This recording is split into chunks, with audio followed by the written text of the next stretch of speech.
साथियों, 2024 का लोकसभा का चुनाव बड़ा रोचक और कई मायनों में बहुत महत्वपूर्ण है। देश के 10 साल की एक ऐसी सरकार जिन्होंने सबसे ज्यादा बेरोजगारी दी देश को, जिन्होंने सबसे ज्यादा महंगाई दी देश को, रिकॉर्ड है। मतलब ये कोई आरोप प्रत्यारोप का विषय नहीं है, ये हम सबको सहने और भोगने का विषय है, देशवासियों को भोगने का विषय है। सबसे ज्यादा महंगाई थी इस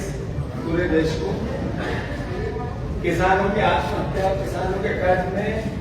75 साल की आजादी के बाद अद्भुत और अकल्पनीय यात्राएं किसानों ने सही। जैसा कि मैंने कहा कि ऐसा एक वर्ग, वो किसी भी क्षेत्र का हो, जो इस 10 साल में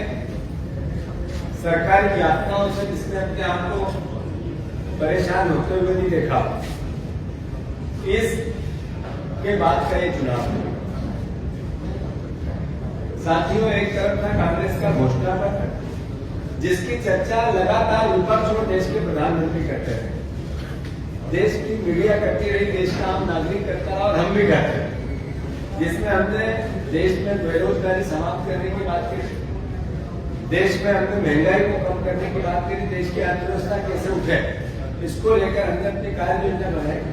हमने किसानों के दर्द को भी उस वचन पत्र में सहा और उसको सुधारने के लिए समाधान दिया। ऐसा एक क्षेत्र नहीं है जिसमें 5 न्याय और 25 गारंटियों की बात नहीं,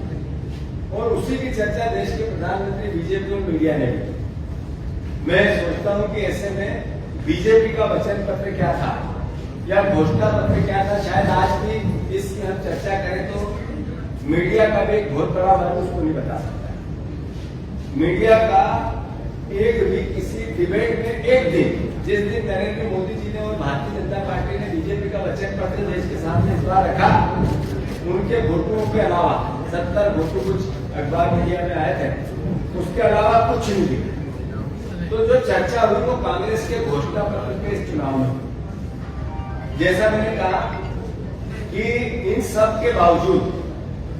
देश में जिस तरह की परिस्थितियां थी, देश के प्रधानमंत्री के वक्तव्य के साथ जो अंतिम वक्तव्य उनका आया,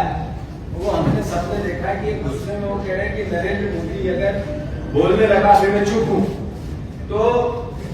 क्या बोले वो हम सब सर्वविदित है। वैसी भाषा बोलना मैं समझता हूं देश के प्रधानमंत्री का अपमान होगा,